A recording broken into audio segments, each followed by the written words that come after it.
Bonjour à toutes et à tous, bienvenue sur votre chaîne d'information régionale. Nous sommes le lundi 6 août. Voici en image en 8 minutes le journal de la rédaction avec comme d'habitude pour commencer vos prévisions météo. Une nouvelle semaine démarre mais on ne change pas les prévisions aujourd'hui en ce lundi. Avant de possibles dégradations et des nuages, des orages en milieu de semaine. Aujourd'hui encore du soleil, du ciel bleu. Une belle prévision météo à vous annoncer. 24 degrés à Dunkerque, 26 à Calais, 28 à Boulogne, 31 degrés à Saint-Omer et 32 cet après-midi à Lille. Pour le reste, je vous le disais, le temps pourrait se gâter et se charger de nuages, voire d'orages dès demain et en milieu de semaine. On en reparlera juste après ce journal. À la une, tout d'abord, on parle de sport, de football avec l'arrivée de nouveaux joueurs au LOSC. À 5 jours de la reprise du championnat de Ligue 1 samedi face à Rennes, Lille doit encore finaliser quelques dossiers et les transferts pourraient être annoncés dans la semaine. En attendant, voici deux recrues. José Fonte, défenseur international portugais de 34 ans, arrivé libre en provenance de Chine. Il doit apporter son expérience et son savoir-faire auprès des jeunes Lillois, ce dont avaient cruellement en manqué les Dogs la saison passée. Autre nouveau du jour, un jeune Turc de 16 ans, mais originaire de Grande-Sainte, Ferhat Kogalan. C'est un bel espoir pour l'avenir. Son objectif est d'intégrer au plus vite le groupe professionnel. Quels seront les autres recrues du mercato lillois? Explication avec Marc Ingla, le directeur général du club, au micro de Vincent Vieillard.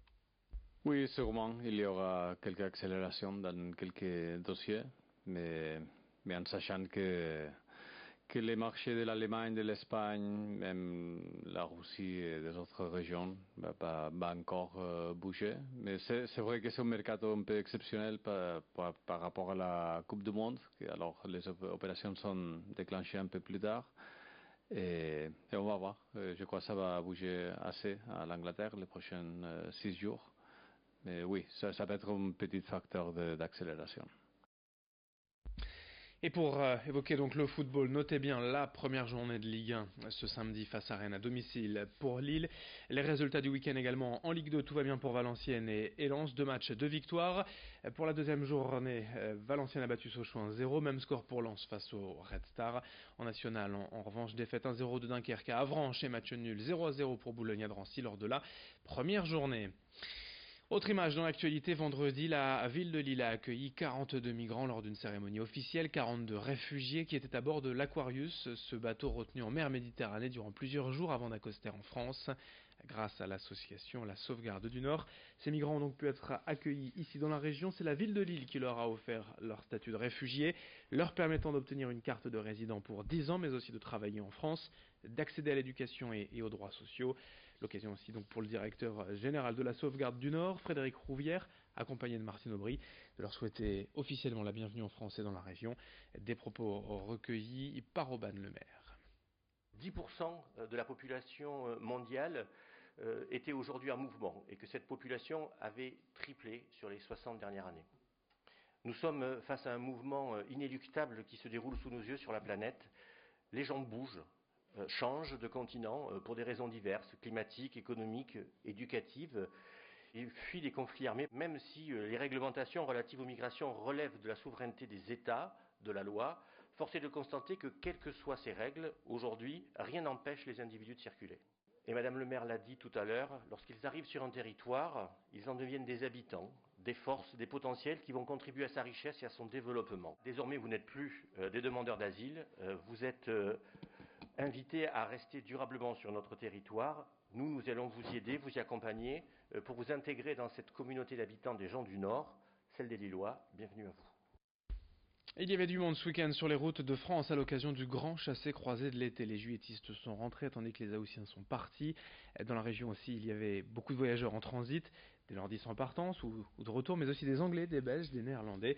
L'occasion pour la communauté d'agglomération du Boulonnais, avec la SANEF et la gendarmerie, d'organiser une opération de prévention de sécurité routière à la gare de péage d'Erquelin, au sud de Boulogne. 200 véhicules ont ainsi été arrêtés toute la journée. Les automobilistes ont reçu des sacs contenant un mug isotherme, un coussin pour se reposer, un éthylotest et des informations de prévention routière. Explication sur place au micro de Marine Kijek.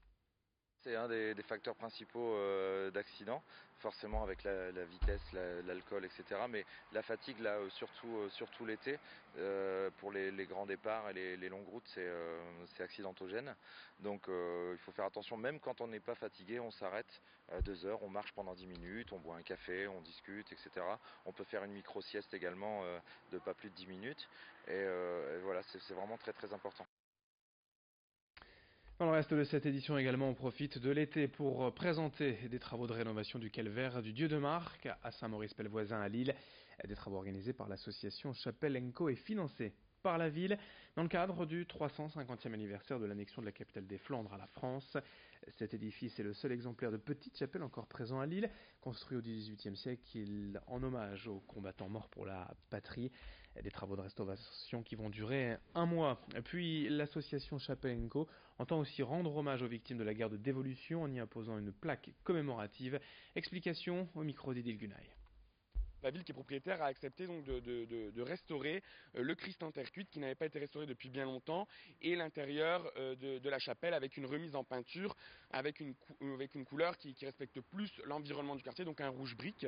Et donc là, donc ça financé par la ville, et puis Chapelle & Co, et bien sur ce rôle de valorisation du patrimoine, réalisera et apposera un panneau de médiation culturelle narrant cette histoire du calvaire, et également au pied de la croix une plaque mémorielle rappelant que ce monument est un ossuaire pour les tombés pour la France au moment de la guerre de dévolution.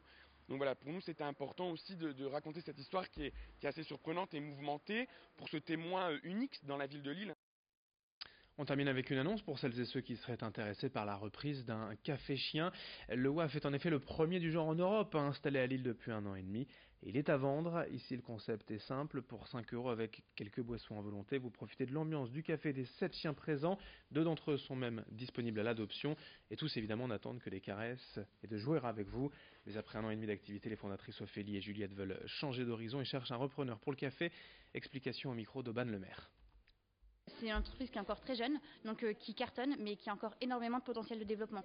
Il y a tout un aspect que nous, on n'a pas encore développé, comme par exemple la gare de chiens, l'aspect salon-thé qu'on peut encore développer à fond, l'aspect vente de matériel, d'accessoires pour chiens, tout ça, c'est encore plein d'aspects qui peuvent être encore développés. Et donc on cherche quelqu'un d'ambitieux qui sera peut-être intéressé pour lancer de nouveaux projets. Quand on a lancé toute la partie chien, ça prenait tellement de place que par exemple on ne cuisine pas sur place. On fait faire nos gâteaux. Mais par contre, on a une énorme cave de 40 mètres carrés qui peut être aménagée en cuisine ou alors en magasin d'accessoires pour chiens.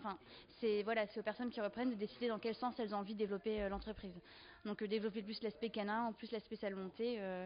Nous là-dessus, on a hâte de voir ce que ça va donner. Fin de ce journal, merci à vous de l'avoir suivi. Dans un instant la suite, d'autres infos, d'autres images. Très belle journée à toutes et à tous.